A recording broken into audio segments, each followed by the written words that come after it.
Yeah, I wasn't super surprised by how Destanee was playing. I remember seeing her a couple of years ago and always thinking that she would end up making a good run and having a great career. And yeah, obviously very talented and was doing a lot of things too well at times. So I just had to try to, you know, hang in there and do everything that I can. And yeah, luckily I found some momentum there back in the end. Okay, we'll start with Mark.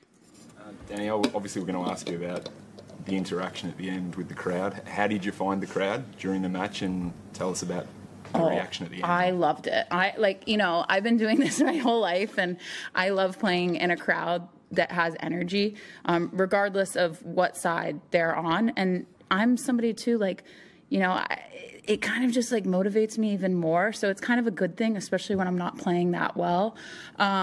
So I think it really helped me in the end and just helped me concentrate more and challenged me at times, and just, yeah, pushed me kind of through the finish line. I was really happy too, like in the end, when I finally got momentum, I'm like, well, I'm going to be out here for 2.5 hours and putting up with all these people, I might as well just take the bigger paycheck, right? And I was super happy to do that. And one of the greatest things about being a professional athlete is the people that don't like you and the people that hate you, they actually pay your bills. It's kind of a cool concept. And, you know, obviously my professional career is not going to last forever. And so I just remind myself every day, like when I have that kind of stuff, like they're paying my bills. Like every person that's bought a ticket to come out here and heckle me or, you know, do what they do, like it's all going towards the Danielle Collins fund. So like, yeah, bring it on. I love it. Where are you going on holiday? So me and my group of girlfriends, we love a 5-star vacation. So I can guarantee you that check is going to go towards our next 5-star trip, hopefully to the Bahamas.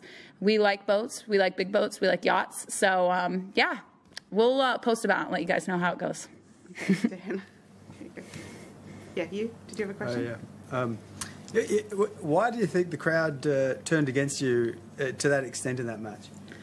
Oh, I mean, I think in a lot of ways. I mean, look, Destanee is from here, and you know, I think they really wanted for her to win badly. I think there was a lot of people that were super drunk and had a hard time controlling themselves and were really excited. I think, too, they wanted to continue seeing a good, long, hard match.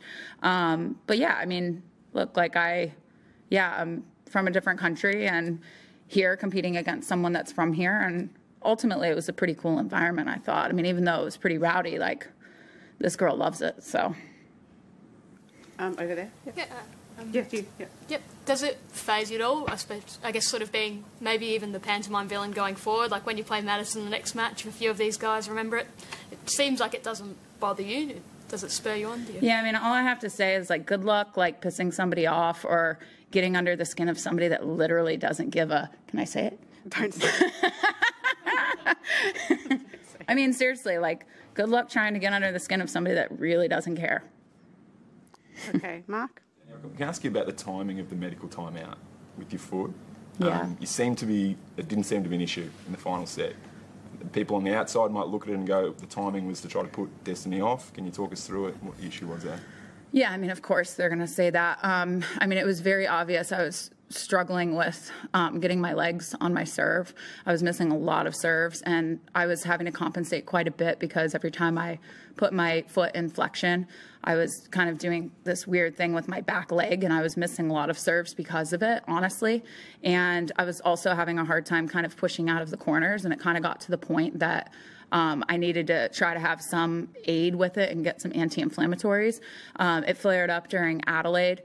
I haven't had any pain with it since, and all of a sudden, I think just from all the pounding, especially on takeoff and trying to put it in flexion, I mean, like everything you do when you're walking, you're putting your foot in flexion. So I needed to have some assistance on it, and it just was progressively kind of getting worse, and I just really needed it. So, yeah, I try to only use the medical timeouts when I am in pain. I don't need to play head games with the level that I play at, and yeah, I I felt like it did help me in the end because I did start serving quite a bit better after that. I feel like I kind of adjusted, you know, and started going back to what I do with my feet on my serve a little bit better, and got some momentum on the serve. And I was pushing out of the corners and running down a few more balls there in the end, so it was helpful. So yeah, part of the game. So can I just one more on it? So what's the specific injury? Like, it's your foot, is it? Like yeah, it's like on the underneath my big toe on the circle. I don't know what that muscle's called, but it's like when you're in flexion, it's like on the, I don't know. I have to show you. I don't think anybody wants to see my feet right now. Okay, we'll do a couple more here. Yeah. Danielle, the Australian Open announced just a few minutes ago that set a new attendance record today. Key Arena is a relatively new arena, new atmosphere there. You've kind of spoken a bit about the crowds tonight. What's your general feel about the tournament as it is, and particularly the level of crowds?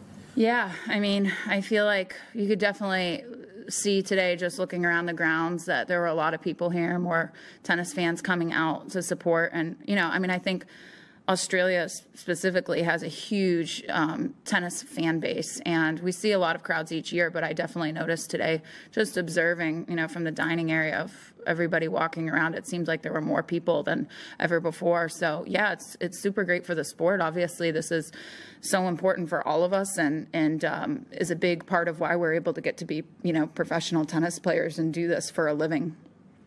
Okay, last one here. Yep. Just a throw forward. Obviously, first up, you're playing Madison now, who I imagine is very familiar to you. Your thoughts on that? And also, you've gone deep here before. Do you feel like you're in a position where you can do that again? Yeah, you know, we'll see. It's like sometimes comes down to the flip of a coin, right? And Maddie's been playing some great tennis. She's been on a heck of a tear the last couple of weeks, and you know, it's crazy. We've played so many matches against each other, and the only thing I can really think about is the fact that we were pen pals when we were 10 years old. So yeah, we go back really far and are good friends, and yeah, it's pretty cool, pretty full circle moment to go from like 10 and unders and 12 and unders to playing on one of the biggest stages in the world.